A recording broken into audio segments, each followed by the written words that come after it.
Welcome to Principle-Centered Leadership with Dr. Stephen R. Covey. Stephen Covey has gained worldwide recognition for his work as a leadership consultant and for his 2 best-selling books, The 7 Habits of Highly Effective People, now available in over 25 countries, and more recently, Principle-Centered Leadership. Here are some of the issues Stephen will address in this presentation. How do we unleash the human resources of creativity, talent, and energy in those whose jobs neither require nor reward such resources? Why do leaders need the equivalent of a compass, not a roadmap, in today's organizational wilderness? Why are quick-fix, short-term improvement strategies absolutely fruitless in trying to impact the long-term success of all types of organizations? Albert Einstein once said, "The significant problems we face cannot be solved at the same level of thinking we were at when we created them." In this program, Stephen will present timeless principles of leadership effectiveness, which enable leaders to respond to these significant problems with more effective ways of thinking. Now let's join Stephen Covey in a live seminar as he responds to these and other critical leadership challenges which confront each of us as we continually strive to improve ourselves, our relationships, our organizations, and ultimately, the quality of our lives. My friends, I would like to begin with the bottom line. The development and the nurturing of leaders, of leadership, at every level of the organization, I suggest, is the competitive advantage of the future. I suggest that everything flows from it. Now, to go to the second part of the bottom line, I believe that if that nurturing and development of leaders and leadership is principle-centered, that it will enable organizations, families, to make literal quantum leaps in improvement. Major breakthroughs will take place. Victor Hugo said, "There is nothing as powerful as an idea whose time has come." I believe the idea of principle-centered leadership, time has come. I think it's the key to this decade. I think it pertains to families and social organizations, religious organizations, as well as professional and business organizations. And what I'm going to try to develop is what principle-centered leadership is. Now, you're going to have to rework with me, because this is a process of understanding that will build, in a sense, line upon line. And the hope is that we will come to understand what you might call, what science calls, a paradigm, a way of thinking that surrounds the whole concept of principle-centered leadership. If you want to make small improvements in your lives, in your relationships, in your families, in your organizations, then work on your behavior. Or perhaps shape your attitude up a little. Get a little more positive, a little more cheerful. Work harder. But if you want to make major improvements, quantum leaps in performance as an individual, in your family life, in your organizational life, don't work on your behavior. Don't work on your attitudes. Work on your paradigms. Behavior and attitudes will inevitably follow. A paradigm is a way of thinking. A paradigm is like a mental model. A good way of thinking about a paradigm is that it's a map. If you had an inaccurate map of the city that you're in, and you're trying to find a certain location, what success would you have? By working on your behavior, that is, doubling your speed, really going at it, you'd be lost twice as fast. If you shaped up your attitude, if you went and studied positive thinking and applied positive thinking, now you wouldn't care you're lost, but you're still lost. The problem had nothing to do with behavior. It had nothing to do with diligence. It had nothing to do with attitude. It had everything to do with the fact that you had a wrong map, a wrong way of thinking. I suggest that the key is to learn how to examine your maps or your paradigms, to see if they are really accurate, to see if the map reflects the territory accurately and correctly. They used to bleed people in order to heal them. That was a paradigm. Before Semmelweis and other of the great pioneers developed the germ theory, which was a paradigm about disease, you would find more people in the back lines dying from wounds than the front lines.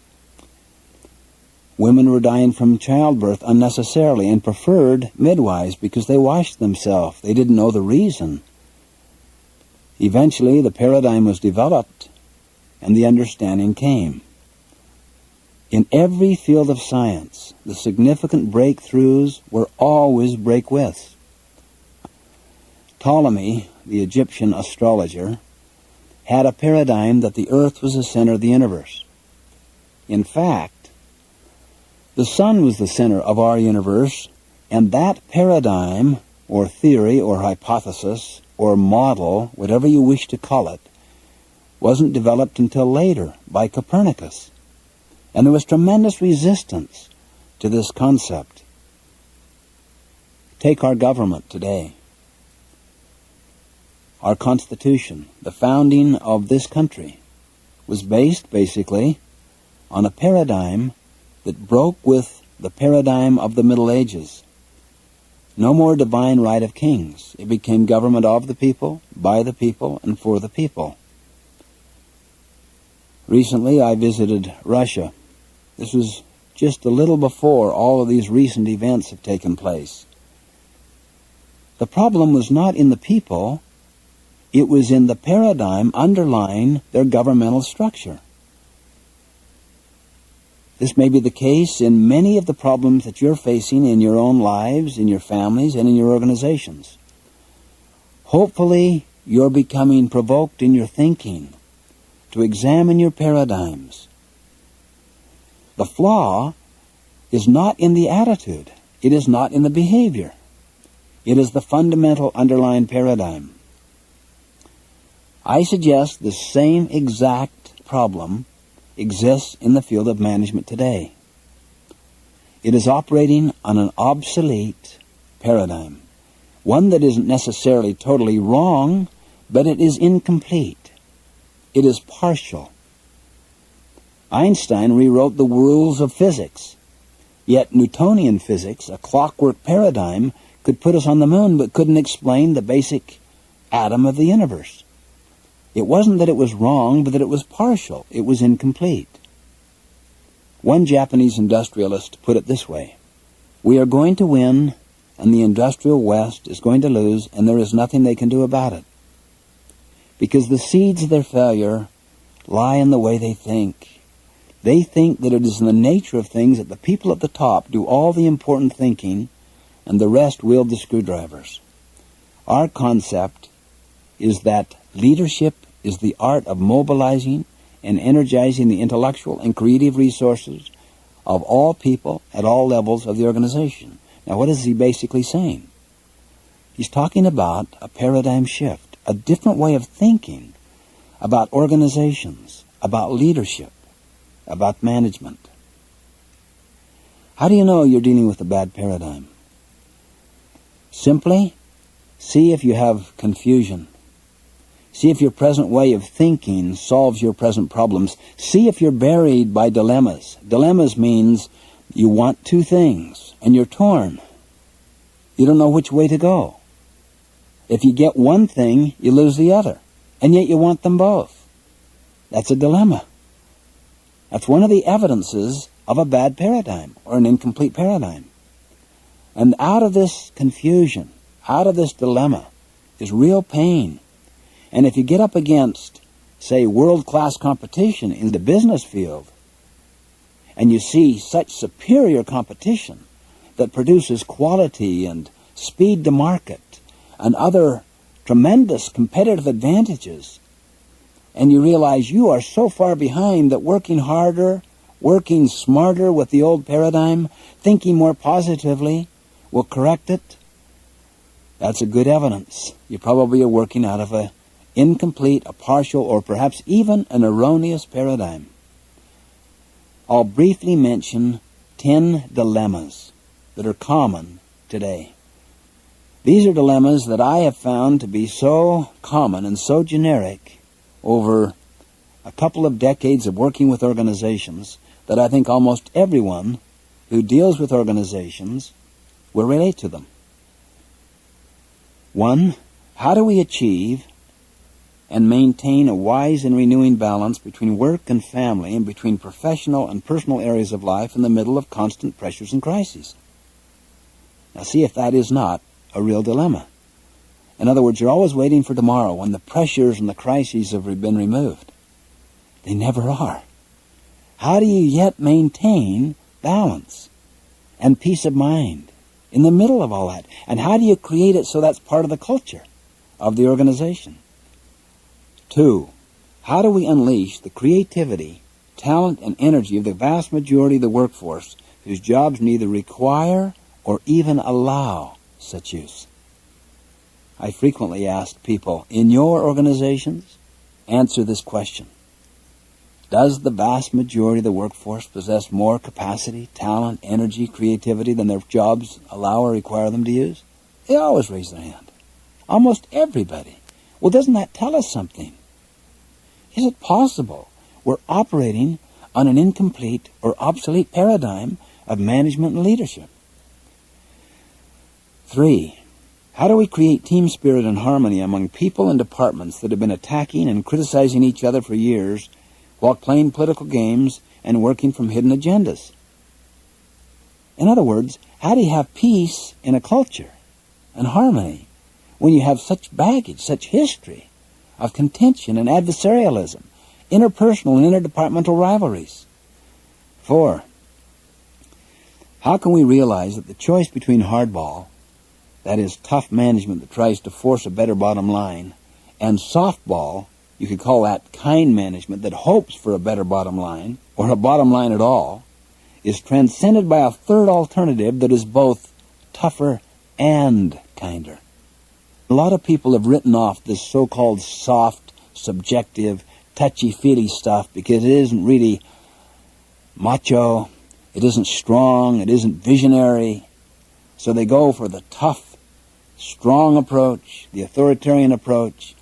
But then that has so many other things in its wake that eventually that causes other kinds of problems. And people vacillate back and forth, and the pendulum swings and knocks out plaster on this side of the wall, then plaster on this side of the wall. There's another alternative coming out of a totally different paradigm that transcends either of those approaches. They're both foundationally wrong. 5, how can we have a culture characterized by change, flexibility, and continuous improvement and still maintain a sense of stability and security? See, a lot of people get their sense of security from the fact that they can predict what their life's going to be about. All of a sudden, you start to change that. It makes them feel insecure. How can you achieve security in the middle of change? Not only live with it, but thrive on it, run with it, optimize it. How do you create that? 6, how do we get people and culture aligned with strategy so that everyone in an organization is as committed to the strategy as those who formulated it? I mean, how common it is to see only a few people really committed to the strategy. What if you could create the sense of ownership by everyone in that organization? Social, psychological, perhaps even financial ownership, so that there is this deep sense, I am committed to what we are about. I've even known consulting firms that are expert in the field of strategy, developing feasibility studies and market research studies in order to produce good strategies, and know full well that the culture in the organization will not implement it. But essentially, that's no longer their responsibility. 7, how can all people at all levels of an organization internalize the principles of total quality and continuous improvement when they are so cynical, fatigued, and disillusioned with all of the past programs of the month? So many people have been beat up by short-term psych-up approaches, by quick-fix approaches, by the new buzzwords, to where they're so fatigued and disillusioned. How do you create this kind of commitment to the most significant movement in this country today, and that is the quality movement? And we must focus on that movement in order to maintain our competitive viability in the global marketplace. The whole world is different. How do you do that when people are so beat up and fatigued and cynical? 8. How can we create a complementary team based on mutual respect when so few value diversity and pluralism? You know what prejudice is? Prejudgment. Why do we use prejudices? It protects us. It protects us from being vulnerable, from being hurt. I don't have to deal with you any longer. I just know that you belong to a certain class, a social economic class, or a certain gender, or a certain race, or a certain nationality, or a certain religion, or I have some social and psychological tests that I give you so that I can categorize you in some quadrant. Then I can better treat you as a thing, with kindness, but I know what's best for you. And then I will paternalistically and condescendingly, in kind ways, manipulate you about. How do you get away from prejudice? How do you get away from the emotional anatomy of the need for prejudgment? 9. How do we turn a mission statement into a constitution? The supreme guiding force of an entire organization, instead of a collection of nebulous, meaningless, and cynicism-inducing platitudes, so that it has actual effect on a day-by-day basis, so that it's the frame of reference, so that it is literally like a constitution, the supreme law of the land. How do we do that? 10.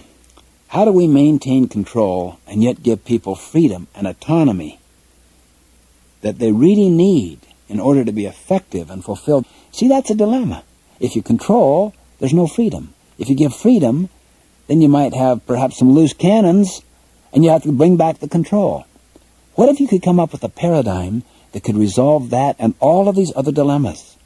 That's what we are about in this discussion. And this presentation is going to require tremendous mental energy, because I'm going to move slowly but sequentially, and each part will build upon the prior part.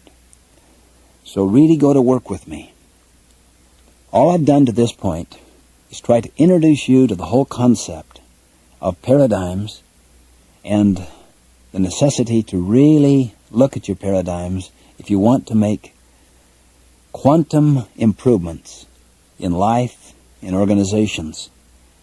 We've also looked at these dilemmas so that we become aware of the consequences of old, partial, incomplete paradigms. I want to now present a paradigm.